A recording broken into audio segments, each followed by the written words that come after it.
¿Qué tal? Muy buenos días. ¿Cómo están? Espero que se encuentren muy bien todos y después de algunos desperfectos de la electricidad, pero bueno, finalmente pudimos terminar el himno. Bien, pues hoy vamos a continuar con la segunda parte, con la segunda sección de 8 versículos, que vamos a ver el día de hoy 4 versículos, ¿no? Como lo tenemos programado. Habrá algunas veces en que veamos un poquito menos, dependiendo de la profundidad del tema. Otras veces podemos ver toda la sección, pero creo que lo más importante es que podamos entender todo lo que viene en la palabra. Vamos a orar para poder comenzar. Señor, pues te damos muchas gracias porque estás con nosotros. Te damos muchas gracias por este domingo. Permite, Padre mío, que tu Santo Espíritu sea el que llene nuestras bocas, Señor, tanto la de Miguel como la mía. Sabemos, Dios, que nosotros no somos nadie para poder dar enseñanzas. Tan solo, Señor, somos un recipiente de ellas. Y Dios, esperamos que queremos y anhelamos que tú a través de nosotros puedas vertirlas en este grupo. Señor, bendice este grupo, aunque es un pequeño grupo, Señor, pero sabemos que tú quieres hacer un trabajo en él. Te queremos pedir, Padre mío, que así sea. Y te suplicamos también por los que no pudieron venir, para que ellos puedan también atender a estas enseñanzas cuando pueda, en un momento dado, que en la semana, el mismo día de hoy, Señor. Y si hay alguien, Padre, que está en camino, pues tú acelera los pasos. Te pido que la tecnología no falle, guárdanos en todo esto. Y todo esto te lo queremos pedir en el nombre de tu Hijo Jesús. Amén. Bien, pues, hoy está muy interesante, muy interesante. Bueno, yo creo que todos los domingos están muy interesantes acerca de esto. Y bueno, pues, esta parte da un especial énfasis en los jóvenes. Pero también podemos tomarlo como una situación general con respecto a nosotros, ¿no? Ya seamos jóvenes físicamente, perdón por incluirme, o seamos jóvenes espiritualmente. Creo que son enseñanzas muy, muy importantes. De hecho, el día de hoy vamos a ver 2 de los versículos más conocidos de este salmo. Bueno, empezamos con la segunda letra del alfabeto hebreo, Bet. La primera era Aleph, la segunda es Bet. La primera hablaba de principio o nacimiento. Y la segunda letra, Bet, que por cierto empieza como acróstico. Habíamos visto que este salmo es un acróstico, es decir, que cada párrafo comenzaba con la misma letra Bet. Vi un comentario que dice que cada una de estas líneas de estas 8 versículos tiene la letra Bet. No lo pude yo cotejar eso directamente, pero lo que sí pude ver es que es muy raro cuando estás estudiando esto. Tratas de ver, hay un diccionario para estudiar la Biblia, que puedes encontrar las palabras en hebreo, que se llama el diccionario Strong. Es muy conocido, es un tomo de este tamaño, yo lo tengo aquí en el teléfono. Y pero curiosamente en el hebreo se lee al revés. Entonces son varias dificultades que tiene, pero sí pude encontrar que en el principio estaba este simbolito de Bet. La palabra en un principio empezaba con Bet, ¿no? ¿Y qué quiere decir Bet? También se utiliza para hablar de casa. Entonces en este versículo, vamos a leer los primeros cuatro versículos de esta sección. Estamos viendo Salmo 119, versículos 9 al 16. Ahorita vamos a ver del 9 al 12. ¿Con qué limpiará el joven su camino? Con guardar tu palabra.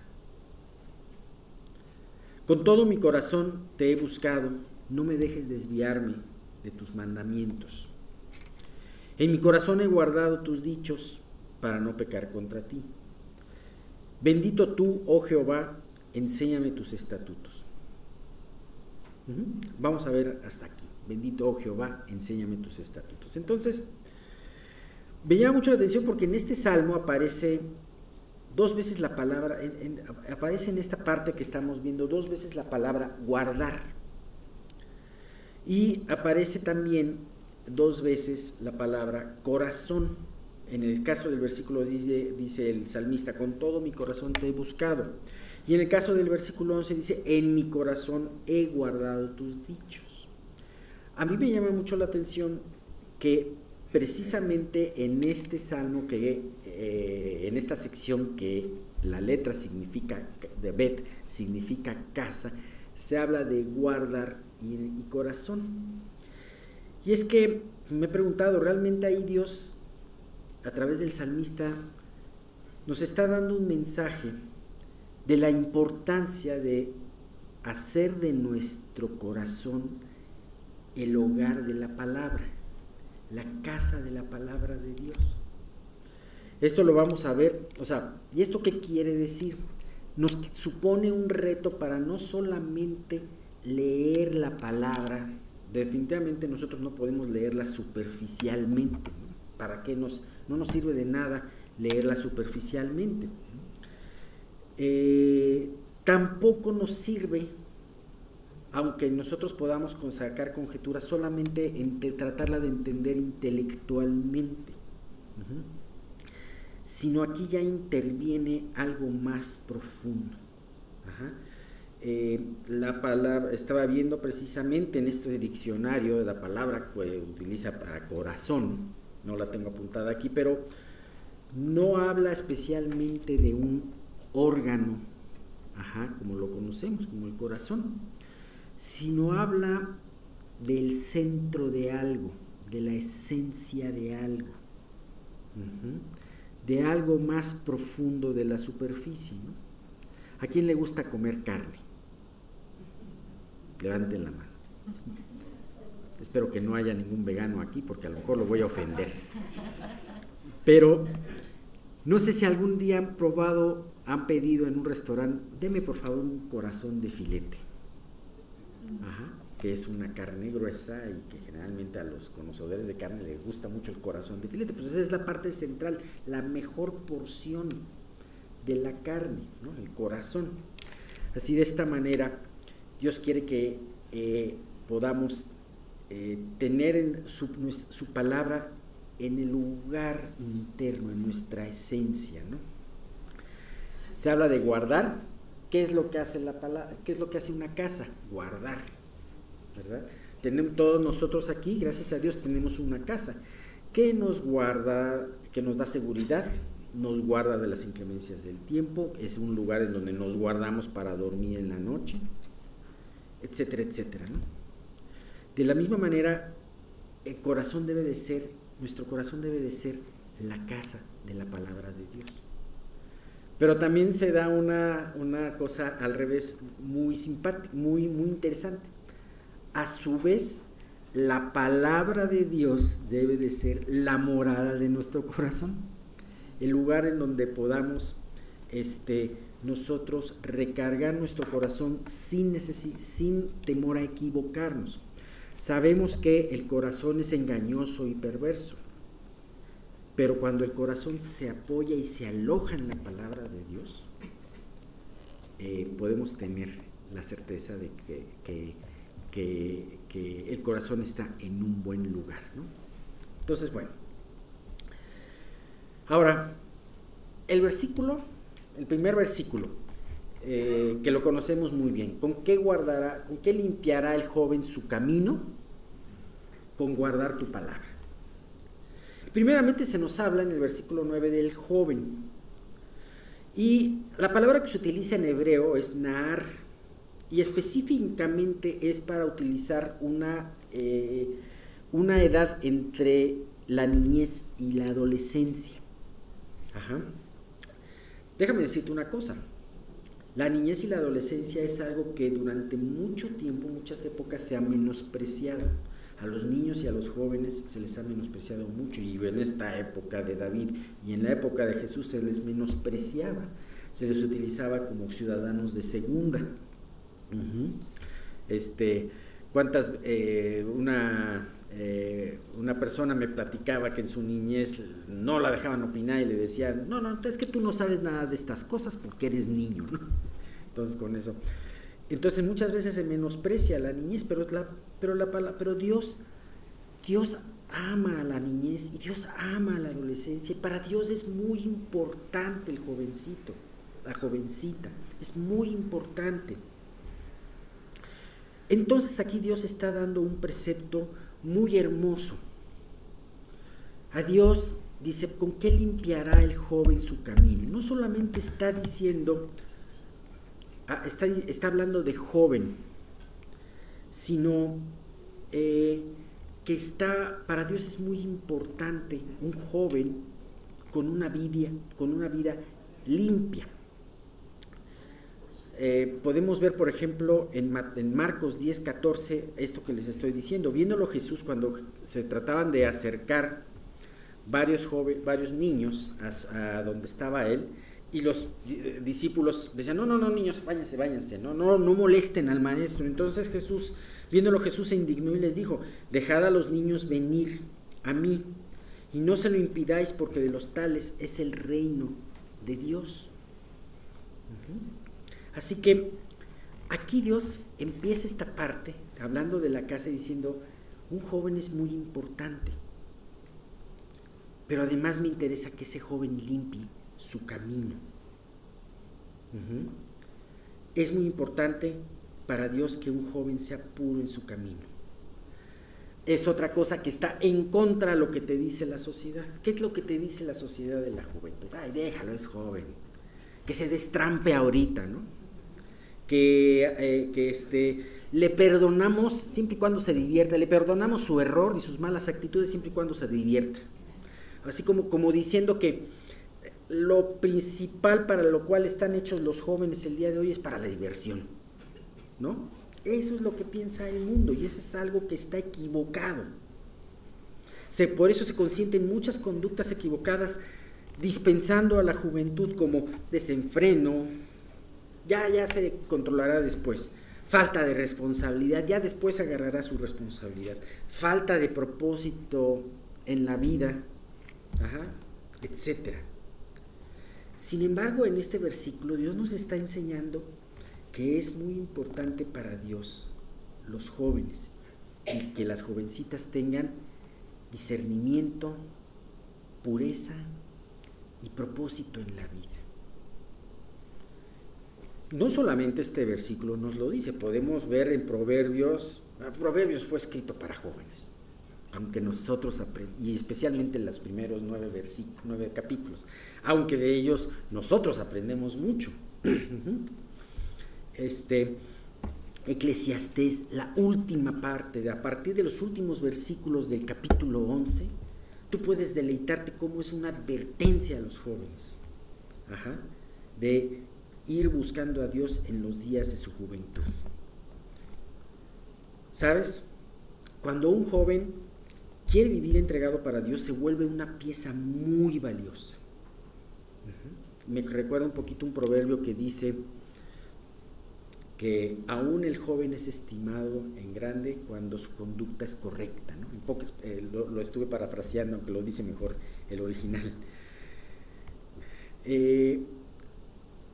Se vuelve una pieza muy valiosa el joven que quiere seguir a Dios. Grandes hombres y mujeres de Dios, podemos citar a varios, por ejemplo, George Mueller, podemos citar a Hudson Taylor. Me impresionó mucho la vida de Hudson Taylor, que él tenía 17 años. Hudson Taylor es un misionero para China a mediados del siglo XIX, en un momento en que China era un lugar muy hostil para todos los occidentales, y él fue un hombre que hizo una misión muy importante en China. Bueno, su hermana de 14 años estuvo orando un año completo por la salvación de su hermano. Y al año Dios le respondió.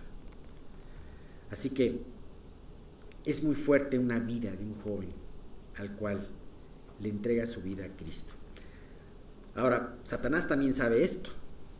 Y sabe que los jóvenes pueden ser guerreros muy valiosos y fuertes en el ejército de Dios. Por eso, no nos debe de caer de sorpresa que los ataques de Satanás sean muy fieros y poderosos en contra de los jóvenes. Muchas de las cosas que se ven el día de hoy, son ataques para que los jóvenes se pierdan. Así que, pero sin embargo, en este versículo tenemos una forma muy puntual en cómo y una solución muy poderosa para que el joven limpie su camino. Me llama mucho la atención porque habla de un camino que se tiene que limpiar. No habla de un camino limpio en sí, porque no existe ese camino en la vida de un hombre o de una mujer. Entonces es un camino que ya se haya ensuciado. No importa lo que se haya ensuciado ese camino, la palabra es un detergente suficientemente poderoso para poderlo limpiar. Pero una vez limpio, tiene que seguirse limpiando. Es importante pensar en eso, ¿no? Así que Dios sabe que el día de hoy, Dios sabe que siempre, en todas las fechas, y especialmente el día de hoy, es difícil para los jóvenes mantener un camino puro. Porque tenemos ciertas situaciones dentro y fuera del joven que son difíciles, como el ambiente y otras situaciones, ¿no? A mí me gustó mucho un comentario que estuve leyendo de este salmo que decía varios puntos interesantes acerca de cuál es el hándicap en contra de los jóvenes que tienen el día de hoy para servir al Señor. Energía juvenil y sentido de despreocupación. Ese es uno. O sea, mucha energía que no está bien encauzada, pues se vuelve peligrosa. Y sentido de despreocupación es no pensar en las consecuencias de mis actos. Falta de sabiduría para la vida. La falta de sabiduría para la vida, la sabiduría se va obteniendo con el tiempo. Sabemos que el principio de la sabiduría es el temor a Dios. Pero sin embargo se va ejercitando. Entonces, muchas veces esa falta de sabiduría te lleva a tener decisiones equivocadas que van a afectar tu vida para siempre. El deseo y la conquista de la independencia. En sí no es mala esa independencia, es algo natural la independencia en un hombre y en una mujer conforme va creciendo. Pero, sin embargo, es importante no sacrificar otras cosas en aras de la independencia. Y no hacer cosas insensatas en aras de tener independencia. Otra cosa, el cuerpo o la madurez del cuerpo, la madurez física y sexual del cuerpo, crece más rápido que la madurez espiritual y moral. En muchas ocasiones tienes un joven que puede hacer de todo, pero tiene que aprender a hacerlo, tiene que aprender a esperar, tiene que aprender a tener dominio propio. El dinero y la libertad que esto aporta. Muchas veces el dinero empodera y el dinero da oportunidades. Muchas veces Dios a sus hijos, y yo lo puedo decir por experiencia propia, nos mantiene a veces amarrados con el dinero para que no hagamos lo que no debemos de hacer, muchas veces, ¿no? Y a veces dices, es que quiero hacer esto, quiero hacer lo otro, pero Dios te trae aquí con el dinero. Gracias a Dios por eso. Pero el dinero y la libertad que aporta muchas veces puede llevar a ser algo malo, ¿no? Mujeres, y también otra cosa, mujeres y también hombres, jóvenes que pueden consciente o inconscientemente fomentar la impureza moral. Hoy por hoy se ven muchas cosas y se aprueban muchas cosas que no son necesariamente buenas y que pueden en sí ser una tentación, ¿no? formas de vestir, formas de comportarse, etcétera, etcétera, ¿no? Definitivamente un hombre joven que quiera seguir al Señor va a cuidar sus ojos, y una mujer joven que quiere seguir para el Señor va a cuidar su atuendo para no ser tropiezo para un hombre, ¿no? Algo que sabemos, el espíritu de la época, que además promueve la impureza moral para los jóvenes.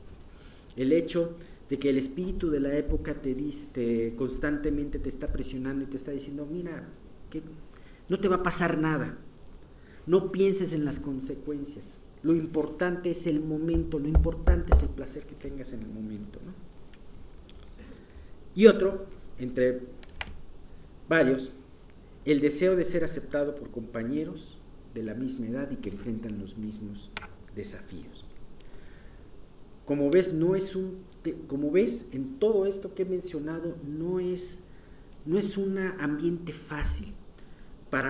Si para uno no es un ambiente fácil el mundo, tampoco para un joven.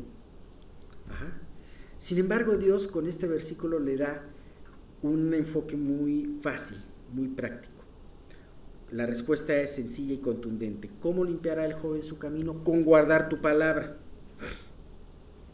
Entonces, con esto tenemos en cuenta que no es porque el joven quiera hacerlo o se aguante o tenga fuerza de voluntad o simple sencillamente de ser puro, sino necesariamente tiene que haber una interacción de la palabra, que primeramente lo limpie, pero una vez que esté limpio lo siga limpiando. ¿Quién trapea su casa o barre su casa? Yo creo que muchas personas de aquí lo hacen. ¿Qué pasa si la dejas de barrer un mes? Aunque la hayas limpiado al principio, la limpiaste muy bien el 1 de julio, ¿verdad? ¿Qué pasa si la vuelves a limpiar el 1 de agosto? Por mejor que la hayas dejado, la encuentras hecha un chiquero, ¿no? Por eso se debe de hacer constantemente, y la palabra de Dios ayuda con esto. ¿Por qué? ¿Qué hace la palabra de Dios que ayuda al joven y también al no tan joven a limpiar su vida? Primeramente, la palabra de Dios, en un primer lugar, te lleva a los pies de Cristo, porque te muestra cómo eres en realidad, y es decir, te muestra que estás perdido, y con ello puedes acceder por fe a la salvación que Él te ofrece. Pero también, una vez que eres salvo, la palabra te muestra un estándar confiable de lo que le agrada a Dios. ¿Se acuerdan de la regla de 1 metro de platino de la oficina de pesos y medidas de París, que decía? Ese es ese estándar, la palabra de Dios es ese estándar que te lleva a saber cómo estás limpiando, ¿no? Y este estándar es confiable en lo que le agrada a Dios y en lo que no le agrada a Dios. Y brilla como un faro en medio de una oscuridad que tenemos de filosofías y conceptos equivocados del mundo. También, una vez que la persona se convierte, la palabra sigue enfrentando a la persona salva con aquellos pecados que a simple vista no se notan, permitiendo que tú los limpies todos los días, los pongas delante de Dios y los limpies. La palabra también desenmascara el pecado, lo verdadero del pecado. ¿Sabes? Muchas veces nosotros no vemos el pecado como es. Y lo vemos como esa zorra, ¿verdad? Que una zorra es ese animalito tierno, la verdad es que daría pena matar, ¿no? Pero muchas veces el pecado se presenta con una escenografía o una cortina equivocada, pero esa cortina de engaño que siempre acompaña al pecado tiene cosas horribles adentro. Si meditas en la palabra, sabrás que el pecado nunca va a cumplir lo que te promete. El pecado promete muchas cosas, felicidad, placer, pero nunca lo cumple.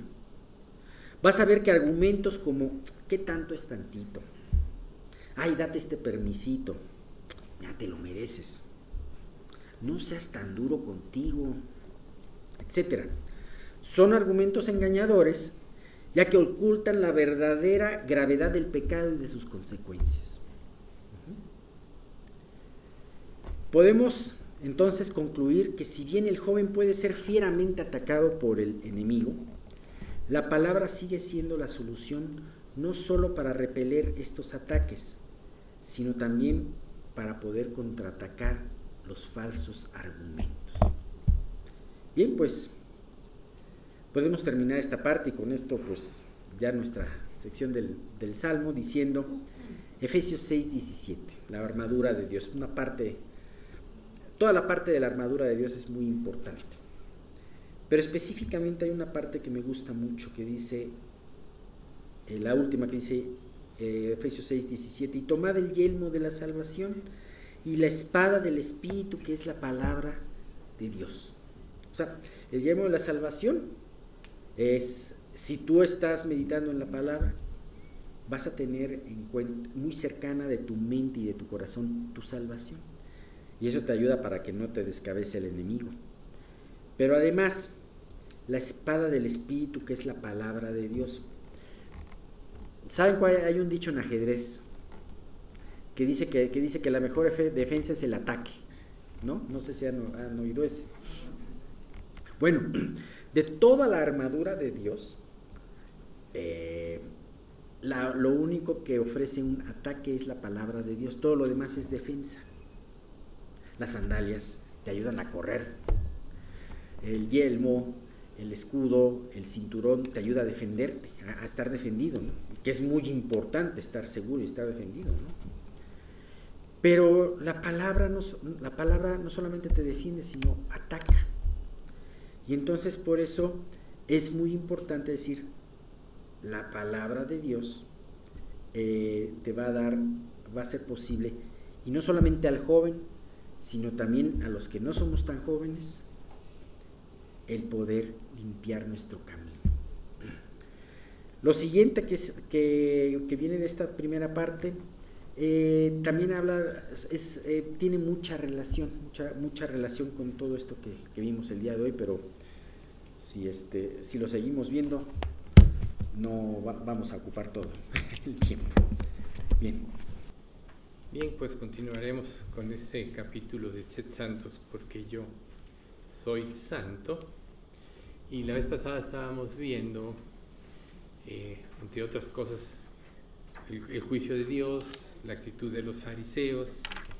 Y Jesús, de hecho, cuando estuvo aquí, no dejó de darle advertencias a los fariseos y a las personas que vivían de una manera equivocada. Esta parte ahorita que explicaba Alex del Salmo es muy importante, porque la esencia de la obediencia no es cumplir externamente algo, sino hay un cambio interno. Por eso es tan importante de corazón. Jesús les dijo, les advierto, a menos que su justicia supere a la de los maestros de la ley religiosa y a la de los fariseos, nunca entrarán en el reino de Dios. Recordemos que los fariseos eran extremadamente exigentes del cumplimiento de la ley, y no nada más eso, sino que añadieron a los mandamientos una serie de normas que al rato ellos le daban más importancia a las normas que a los mandamientos de Dios. Eso los hizo desviarse del corazón de la ley. Recuerden que la ley representa la guía de Dios para la actuación del hombre, y es donde el ser humano se iba a sentir más seguro y es donde iba a ser más feliz. Sin embargo, como todo se desvirtuó a partir del pecado, pues ahora era muy difícil comprender, si no había un corazón dispuesto, lo que Dios decía. Entonces se fueron precisamente a las exigencias de la ley y las normas, y eso obviamente fue obra de Satanás. ¿Por qué? Una de las cosas que Satanás sabe es que ninguno de nosotros puede cumplir la ley. Aún como creyentes, no la podemos cumplir, a menos que la produzca el Espíritu Santo y el fondo de todo sea el amor. O sea, el cumplimiento de la ley es el amor. Recuerden esto. Entonces, nadie en su esfuerzo propio puede cumplir, y menos si se van añadiendo muchas normas. Entonces, Jesús no estaba exigiéndoles a ellos una justicia superior a la que ya tenían, porque ellos, les aseguro que cumplían mejor que todos nosotros los estatutos de la ley. sino les estaba exigiendo una actitud interna de corazón, ¿sí? Pero todavía él fue un poco más profundo, porque él les empezó a hablar de sus actitudes. Nosotros podemos ver o saber más de la persona, de lo que dice, de lo que habla, por sus actitudes. De hecho, hace poco estaba yo viendo como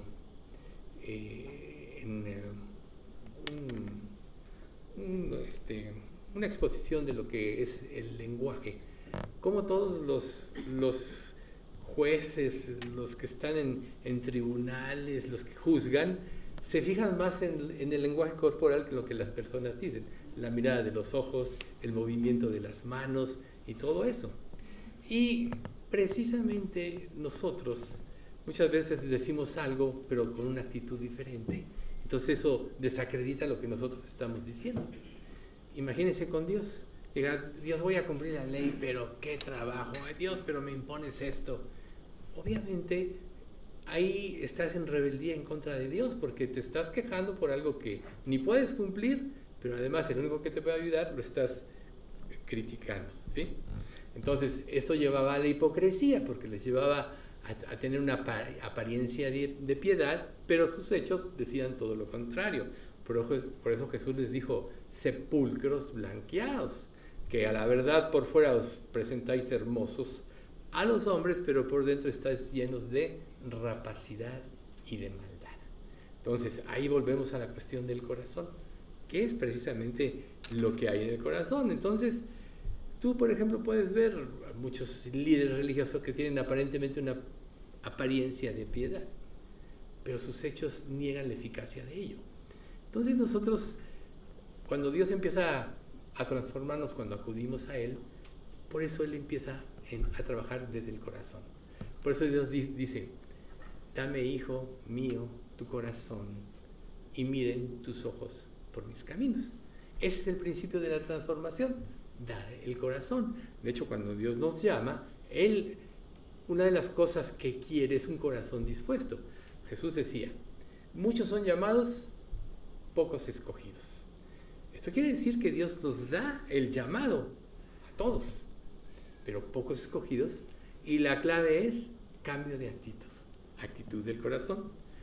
Y Jesús mismo les decía, esto ya lo mencionamos un poco la vez pasada, pero vale la pena repetirlo, porque de dentro del corazón de los hombres salen los malos pensamientos, los adulterios, las fornicaciones, los homicidios, los hurtos, las avaricias, las maldades, el engaño, la lascivia, la envidia, la maledicencia, la soberbia, la insensatez.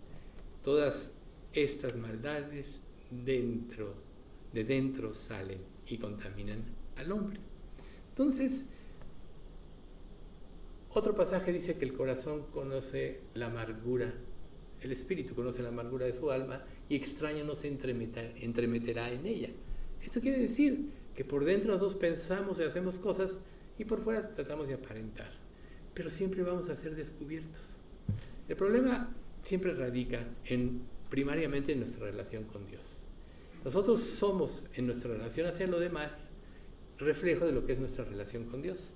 Entonces imagínense cuando estamos llenos de malas actitudes, guardamos en nuestro corazón cosas, o sea, el problema inicial es con Dios, porque así estamos con Dios. A lo mejor Dios no te complació en algo, no te respondió en algo, o no actúa como a ti te gustaría que actuaras, y entonces eso te pone en rebeldía contra Dios. Aparentemente te puedes presentar como un creyente entregado, como un creyente fiel y todo eso, pero por dentro estás lleno de conflicto. Entonces lo primero que nosotros tenemos que empezar a limpiar en nuestra vida es nuestro corazón y con Dios, y vigilar mucho nuestras actitudes. Muchas veces una persona te puede estar diciendo algo y darte un gesto totalmente diferente y ya perdió toda la credibilidad, aunque sean palabras halagadoras. Perdió toda la credibilidad de lo que está diciendo. Entonces nuestras actitudes dicen mucho. Entonces, Jesús lo que quería enseñarles a los oyentes es que las personas entendieran las cosas de una manera totalmente diferente. O sea, la justicia de Dios no era como la presentaban los fariseos, aunque estrictamente, aparentemente era lo que decía la ley. No, era de una manera totalmente diferente. Era algo más intenso, más interno, y estaba acompañado de la obediencia, pero una obediencia nacida del amor y de la gratitud a Dios. Por ejemplo, en el templo del Señor, muchos levitas servían de porteros. Ellos eran los que limpiaban y llevaban las obras de los sacrificios al valle del Linón, donde se quemaba todo, etc. Y muchos lo hacían con un gran gozo. Entonces, a Jerusalén llegaban partes de todo el mundo. Muchas veces llegaban personas de madrugada, pero ahí estaban los guardias siempre. Y una característica que tenían era la actitud. Como su actitud era correcta, para ellos era un privilegio servir a Dios. Entonces ellos reflejaban ante todos los demás actitud en servicio a los demás. Entonces imagínense ustedes que la gente llegaba, se sentía acogida, se sentía bien recibida. Sin embargo, por otro lado, vemos a los hijos de Elí, ¿no? A quienes Dios, a final de cuentas, castigó matándolos. Abusaban, tomaban de las ofrendas que no les correspondía, no guardaban la ley, abusaban de las mujeres que llegaban de noche y cosas de ese tipo. Y todavía Dios exhorta a Elí, le dice: oye, mira, tus hijos no andan en tus caminos. Y Elí les dice: oigan, esto que oigo no es bueno, y si el hombre peca contra el hombre, se le será perdonado, pero si peca contra Dios, fue lo que les dijo. Pero dice la Escritura que era tan grave su maldad que él ya había determinado hacerlos morir, y esto sucedió precisamente. Entonces, nosotros podemos ver la diferencia, ¿no? A veces como creyentes puede haber diferencias en esto, pero la actitud de nuestro corazón es la más importante. Todos tendemos a tener malas actitudes, pero las actitudes se corrigen en una relación profunda, estrecha e íntima de Dios. Entonces, nosotros tenemos que entender algo muy importante de nuestra justicia. Punto número 1. Debe proceder de lo que Dios hace en nosotros, no de lo que podemos hacer por nuestra propia cuenta. Recuerden, el árbol malo da frutos malos. El árbol bueno da frutos buenos. Al árbol se le conoce por su fruto. Entonces, una persona que tiene la capacidad y hace las cosas por su propia cuenta, no le va a valer si no procede de Dios y de la dependencia de Dios. ¿Por qué? Porque el árbol bueno, que es Jesús, produce todas las cosas correctamente. Por tanto, la dependencia de Dios es muy importante. Por tanto, el segundo punto, debe estar centrada en Dios. Todas nuestras opciones, y no en nosotros mismos. Centrada en Dios. Lo que hagas, dice un pasaje, hazlo como para Dios y no para los hombres. Entonces, ahí nosotros podemos empezar a probar nuestras actitudes. ¿Cuál es mi verdadera intención en este servicio que yo hago, ¿no? Los que guardaban el templo, los que servían en el templo, los fieles, precisamente fueron a los que Dios preservó. Por ejemplo, cuando Elías se enfrenta a Acab y a los 250 profetas de Baal, etc. Y él dice: ya solo quedo yo y me buscan para matarme.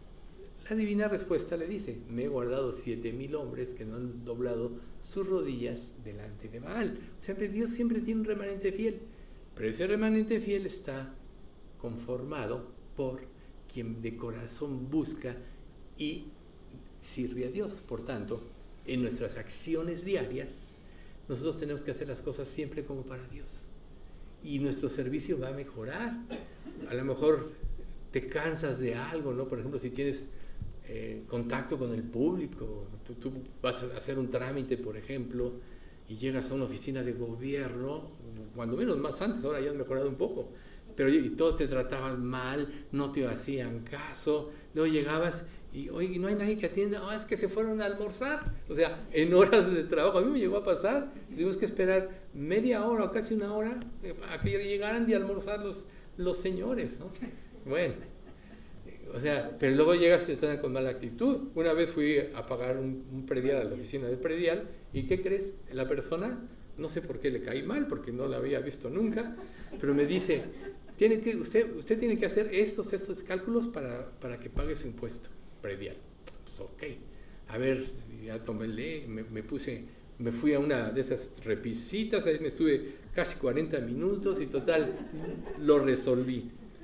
Y cuando llego, el que me dijo, me ve y se fue, se escondió. Porque el compañero me dice, usted no tenía que hacer esto.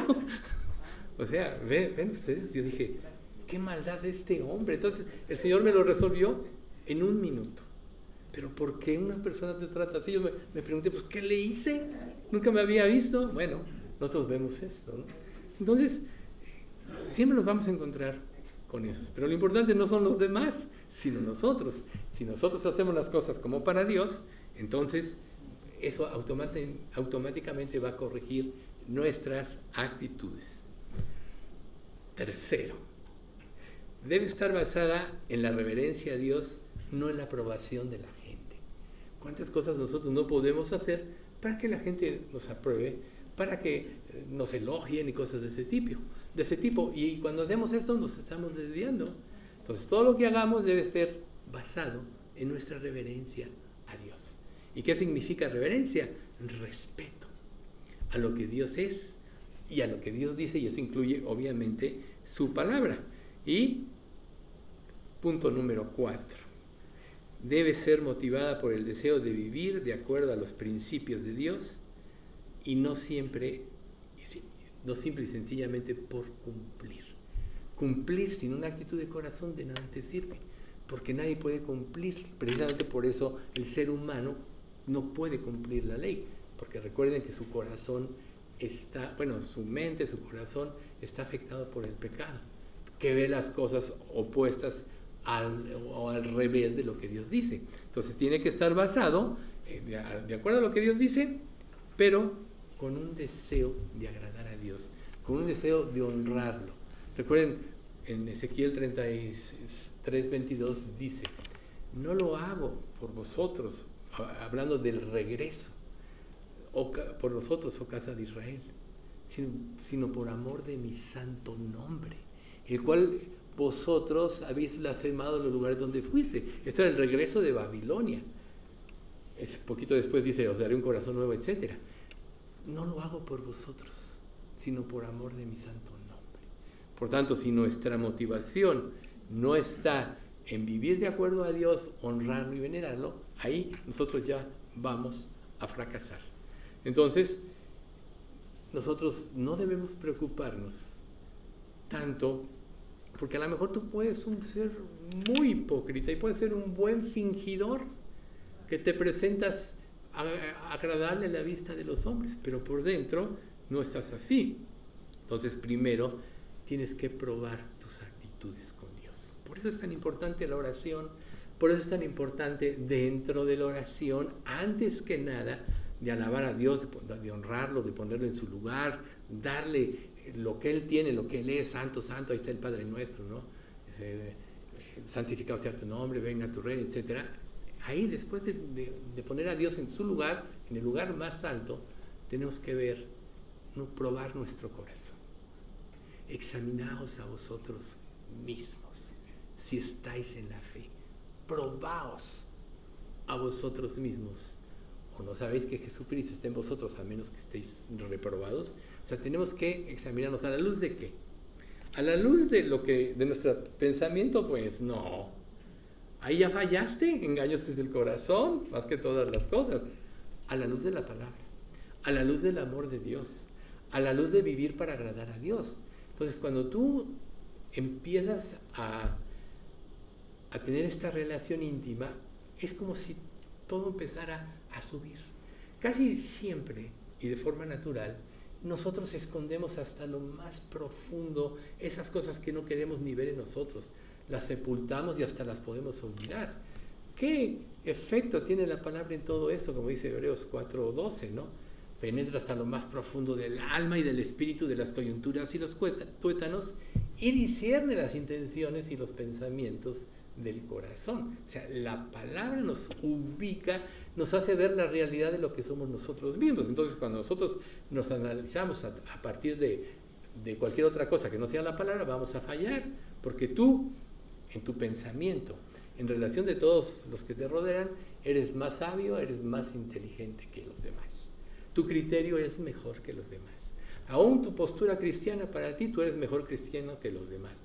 Ese es el ser humano y todo esto está reprobado porque eso eran los fariseos. ¿Por qué creen que ellos no pudieron ver a Jesús? Empezando los desenmascaraba de sus actitudes y todo eso, pero ellos como se creían superiores, como este hijo de un carpintero nos viene a nosotros a enseñar. ¿Quién le enseñó a él? Bueno, todo este tipo de cosas que sabemos que suceden en los evangelios. Entonces, si nosotros no atendemos esto y fallamos como creyentes, entonces va a venir el juicio, que es precisamente el punto que estamos viendo, el juicio de Dios, los creyentes en la disciplina, en los que no son creyentes, pues obviamente el infierno eterno.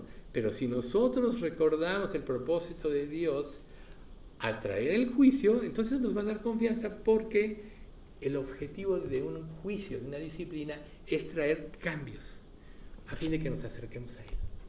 O sea, Dios es un ser amoroso. Israel, que matas a tus profetas y apedreas a los que te son enviados. ¿Cuántas veces no quise ponerlos bajo mis alas, etcétera, ¿no?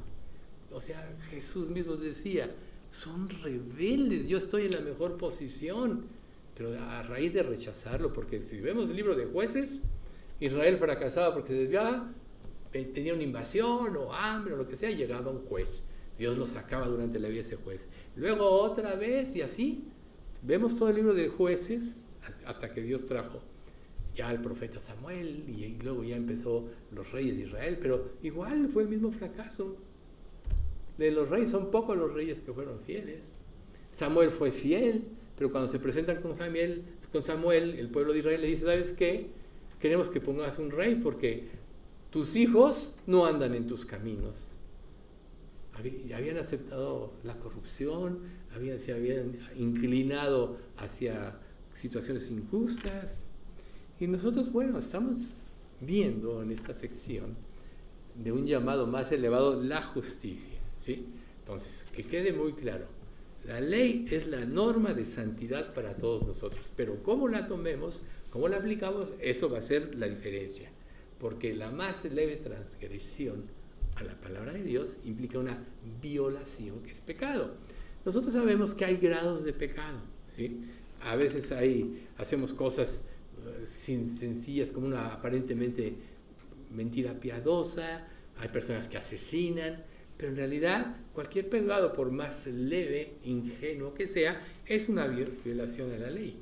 Entonces Jesús le dijo a sus oyentes, a los fariseos, aquel siervo que, conociendo la voluntad de su Señor, no se preparó ni hizo conforme a su voluntad, recibirá muchos azotes.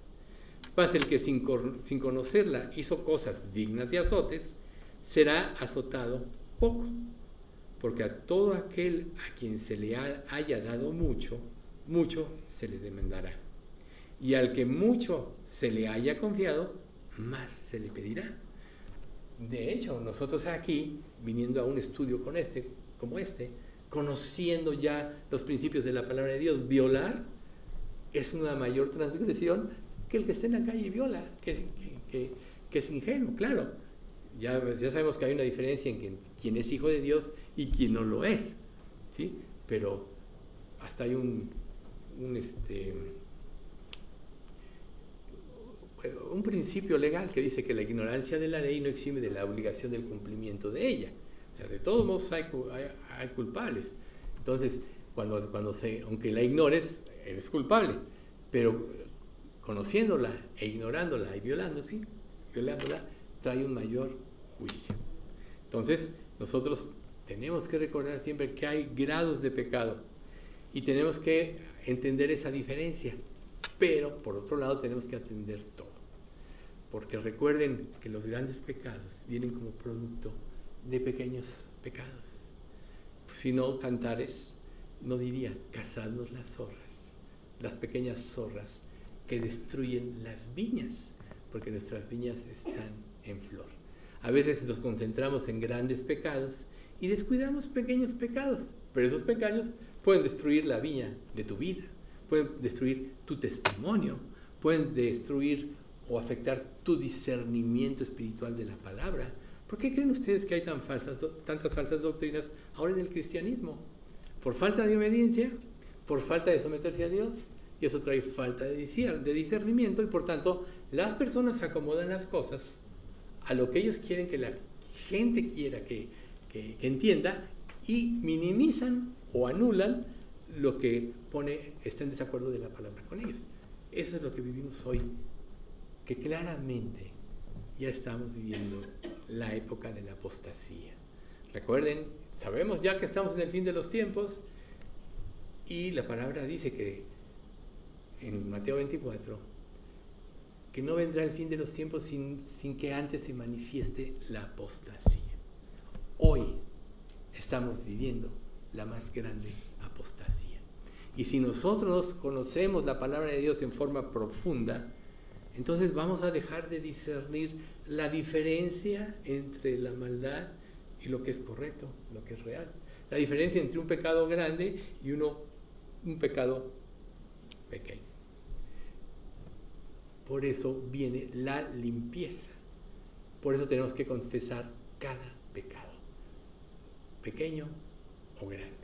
Porque es ahí donde Dios cambia nuestra mente en el arrepentimiento y nos somete a su ley, o mejor dicho, nos da una comunicación abierta, sin tropiezo, que nos permite discernir correctamente la ley.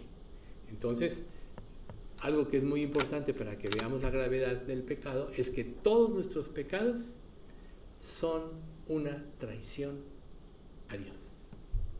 Así de graves. Si yo peco, estoy traicionando a Dios.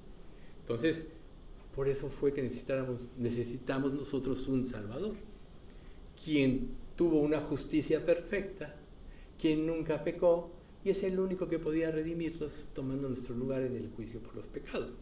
Ahí es precisamente donde la gratitud es el principio de la purificación del corazón y del cambio para el servicio correcto a Dios. Si no tienes gratitud, es que no has entendido el sacrificio de Cristo. Y mientras más avances en tu vida cristiana, más tu gratitud debe ser creciente, porque más vas a descubrir lo que realmente eres y lo que hay dentro de ti. Y bueno, por eso la introducción fue de las actitudes, porque las actitudes reflejan lo que hay dentro de nosotros. Y si bien es cierto que hay pecados más significativos y hay otros muy leves, que es a veces muy difícil identificar, para eso tenemos la palabra de Dios, para que los ponga de manifiesto. Y el pecado pues lleva un proceso que precisamente el hermano del Señor nos dice en el libro de Santiago: cuando alguno es tentado, no diga que es tentado de parte de Dios, porque Dios no puede ser tentado por el mal, ni Él tienta a nadie, sino que cada uno es tentado cuando de su propia concupiscencia es atraído y seducido. Entonces la concupiscencia, después que ha concebido, da a luz el pecado, y el pecado, siendo consumado, da a luz la muerte. ¿Dónde es más fácil frenar el pecado? Cuando empieza aquí, en la mente. La concupiscencia es un apetito desmedido por deleites carnales. Todos tenemos esa inclinación natural, por eso el pecado nos atrae y nos seduce. Pero cuando vamos siendo transformados y Dios va cambiando nuestra mente, entonces vamos dejando de amar el pecado y vamos creciendo en santidad, que es precisamente el proceso de cambio, que se llama el proceso de santificación, desde el momento de la conversión hasta el llamado a la presencia de Dios, que es donde se va a completar nuestra vida. Pero mientras tanto vamos a estar luchando con este tipo de cosas y saber que todavía tenemos indicios de eso, que todavía tenemos una inclinación, y que el mejor momento para frenar es cuando se idea en la mente. Te llegó el pensamiento, ahí es donde tienes que ir con Dios: perdóname, cámbiame la mente, límpiame, etc. Pero si tú dejas avanzar, entonces va tomando fuerza y vas perdiendo el control y te va esclavizando hasta el momento en que ya caes en el hecho y es precisamente pues, lo más grave del pecado. Aunque el pecado existió desde el momento que fue concebido en tu mente, desde ahí ya se alteró. Ahí es donde tienes que confesar. Ahora, ¿cómo poder hacerlo en ese momento? Si tú vas desarrollando una sensibilidad por medio de la palabra de Dios, te vas a dar cuenta más rápido. ¿Por qué? Porque a mayor obediencia, el Espíritu Santo tiene mucha más libertad de hacerte ver las cosas. Entonces, cuando empieza a ser tu ser controlado por el Espíritu Santo, puedes ver el detalle más ínfimo de desviación, el más ínfimo de pecado, y ahí es donde puedes corregir. Pero si desobedeces, te vas haciendo sensible a la voz de Dios, a la voz del Espíritu Santo, y entonces vas a caer como oveja que eres llevada al matadero. Entonces, por ejemplo,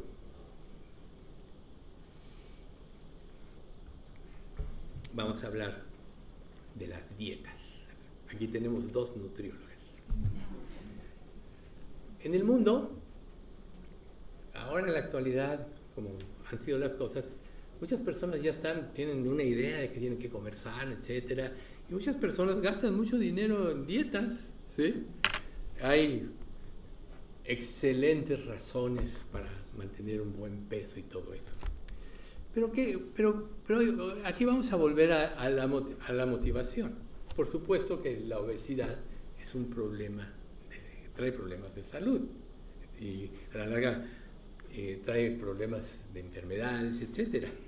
Pero nuestra sociedad pone más énfasis en la delgadez que, por ejemplo, en que su cuerpo es templo del Espíritu Santo.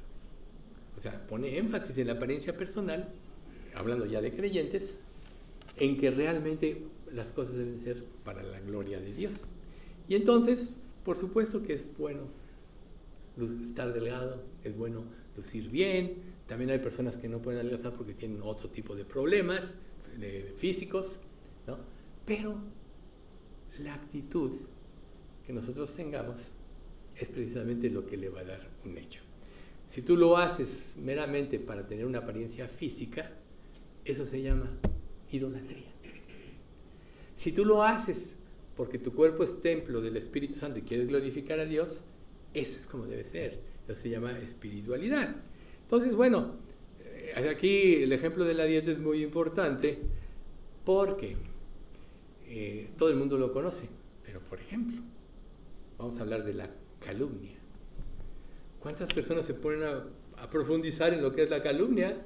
O sea, todos tenemos un instinto de hablar mal de otros, por ejemplo. Es un instinto natural. Criticar, hablar mal, de todo eso. Y esto es más difícil de controlar que el peso.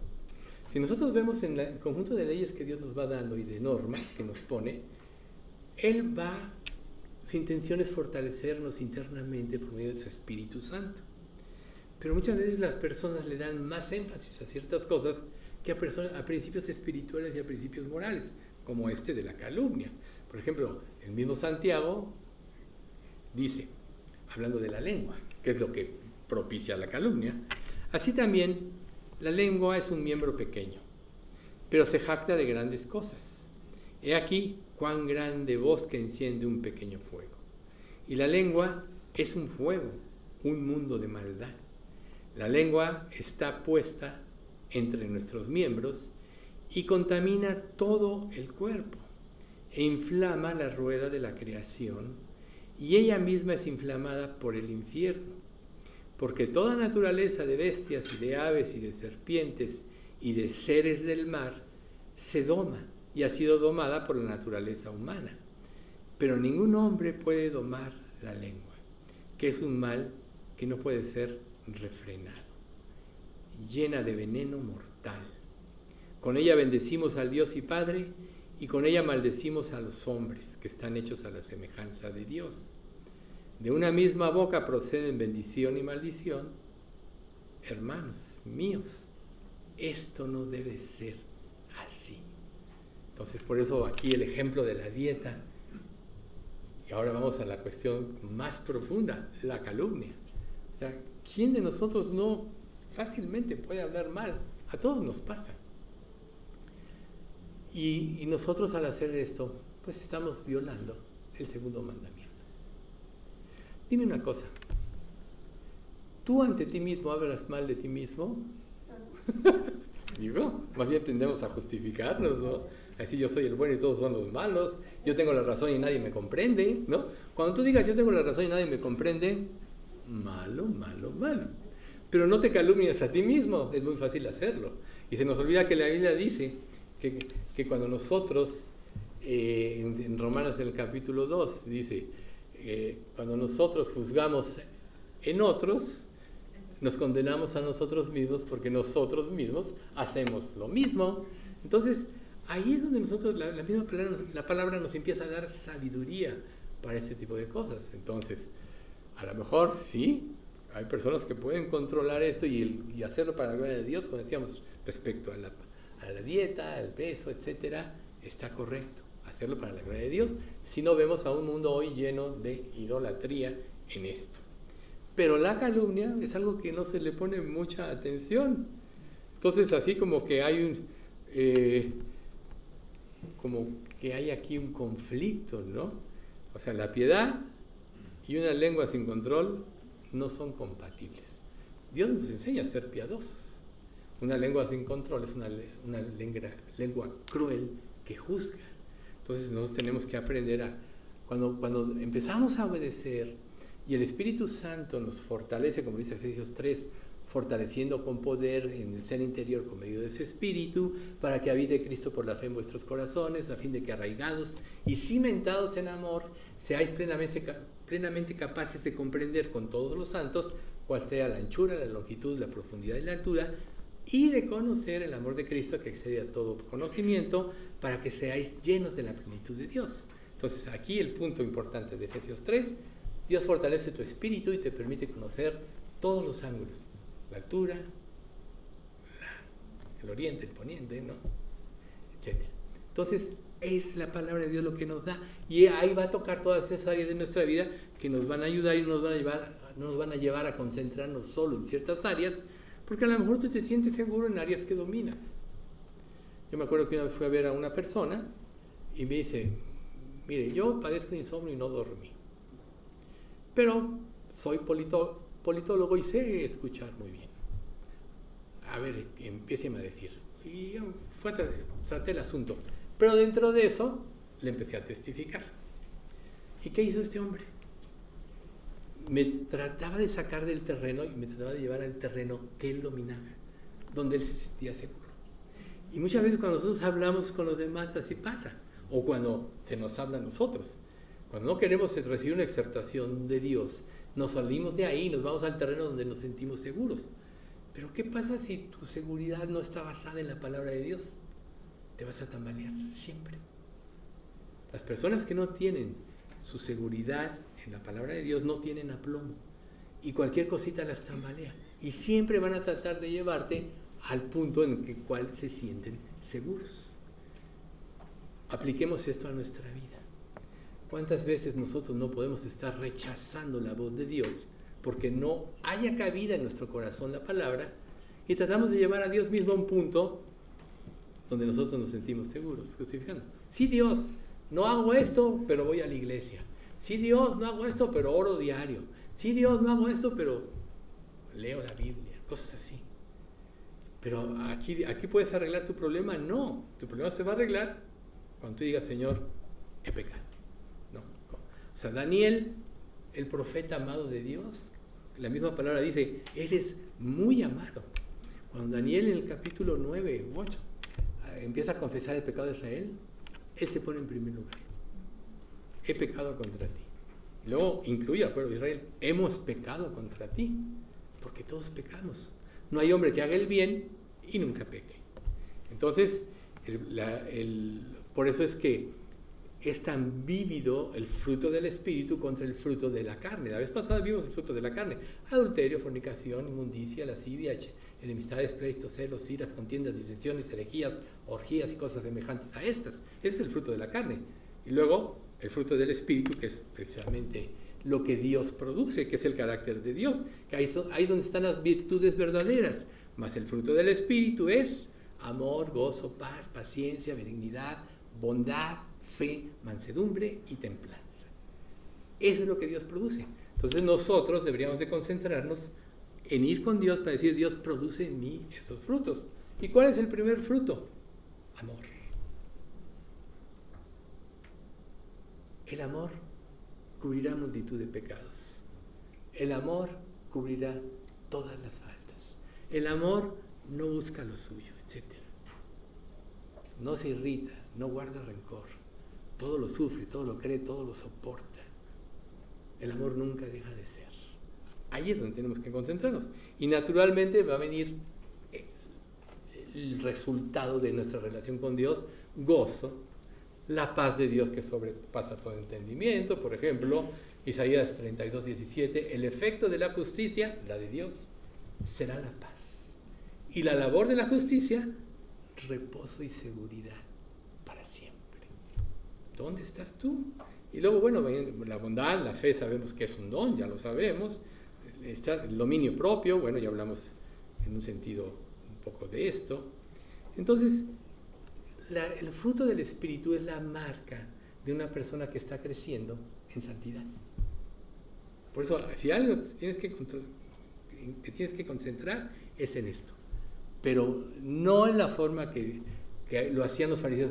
Tengo que amar, tengo que hacer esto, lo otro, tengo que tener fe, tengo que esforzarme por creer, etc. No, sino ir con Dios y decir, Dios, yo no puedo, tú prodúcelo en mí, porque son virtudes que Dios produce en nosotros sobrenaturales que produce el Espíritu Santo. Por eso es el fruto del Espíritu Santo. Entonces, obviamente el Espíritu Santo está actuando, está obrando dentro de nosotros para hacernos semejantes a Cristo y para ayudarnos a producir este fruto, que es una de las características del nuevo nacimiento. Y nosotros somos llamados a depender de Dios para esto.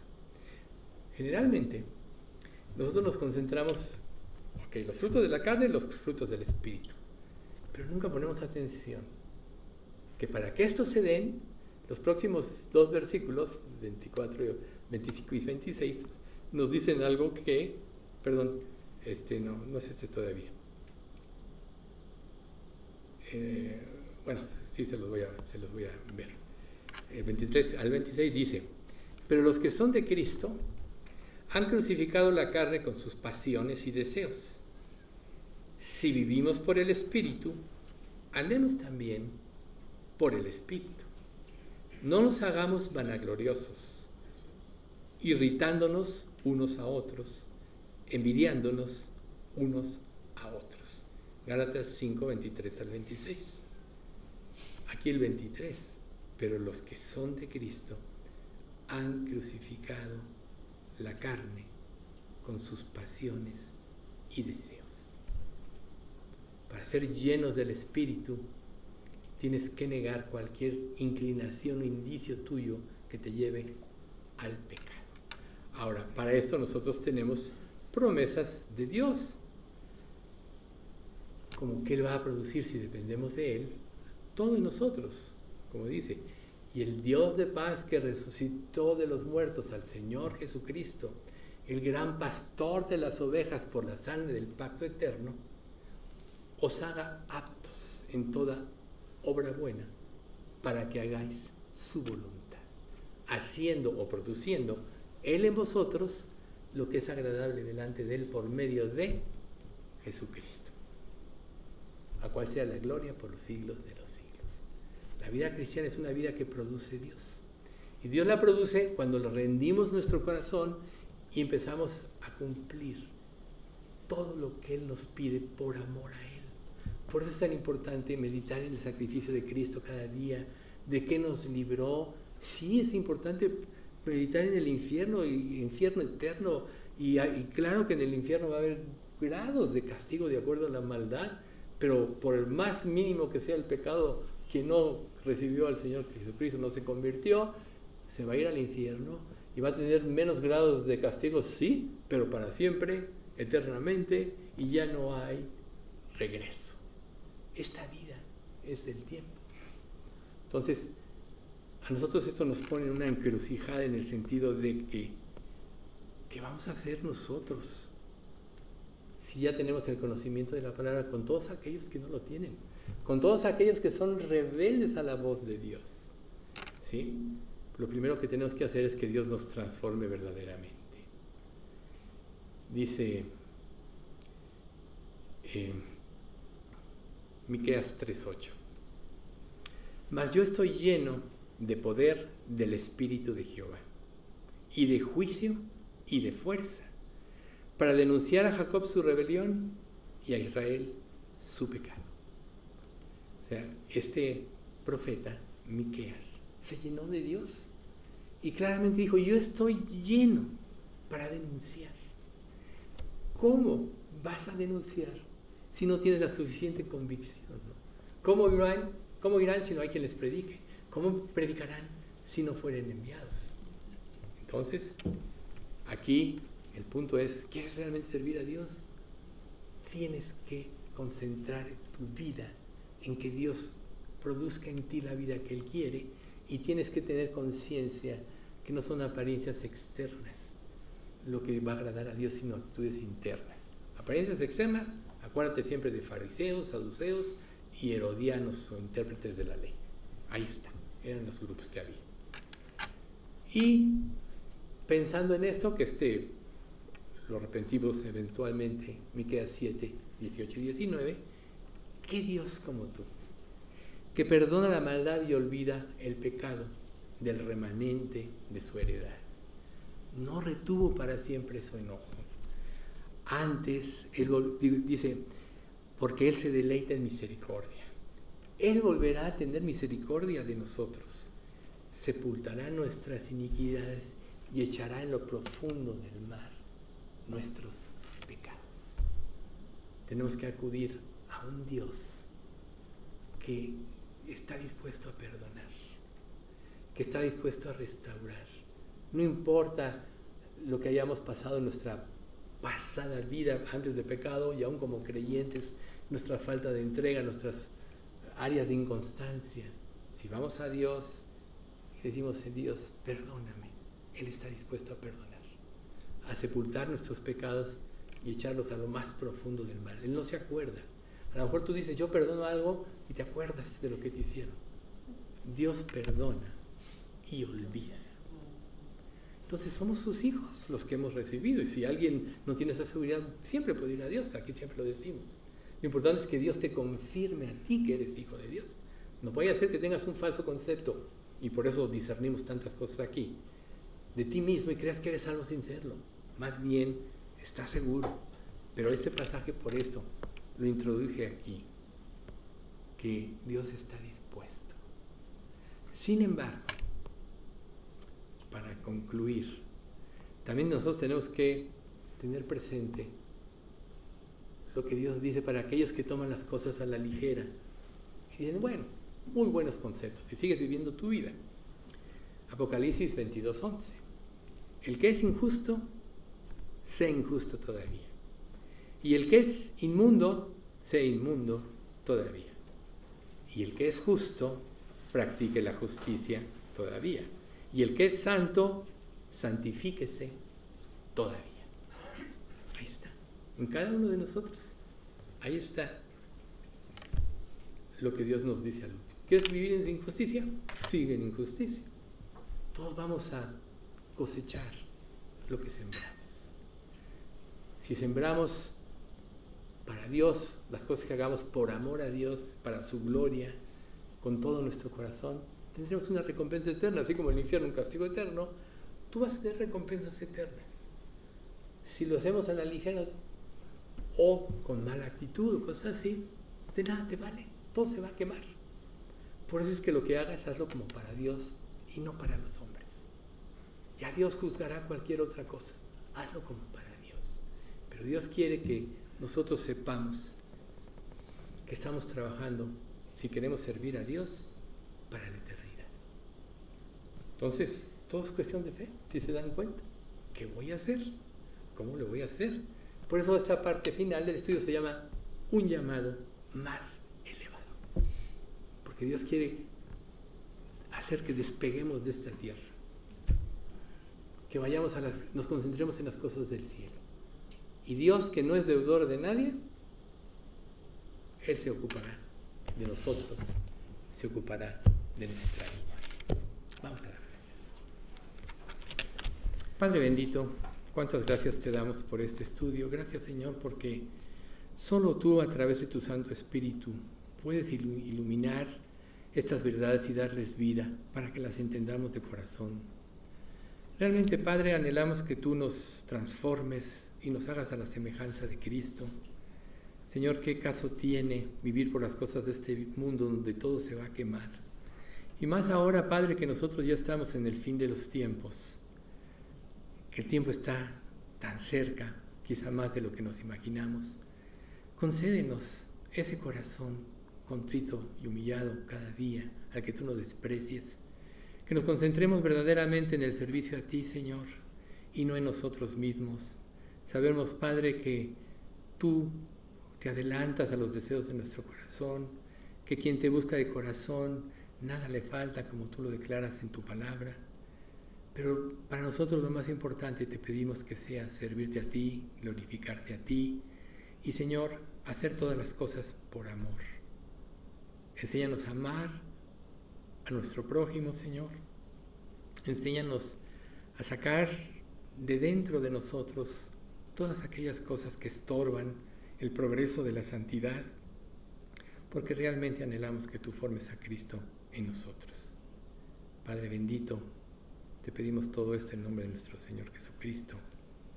Además de que bendigas a nuestra iglesia, que bendigas a este país, Señor, y que a la candidata electa, la doctora Sheinbaum, que sea un instrumento en tus manos para el cumplimiento de tu voluntad, y que a ella y a todo su gabinete, Señor, tú pongas temor en su corazón de que te van a dar cuenta de lo que hagan. También bendice, Señor, la salud de todos nosotros. Bendice a todos los que hoy no pudieron venir, Señor, y derrama tu gracia para que cada uno sea edificado de acuerdo a tu voluntad. En nombre de Cristo Jesús te lo pedimos. Amén.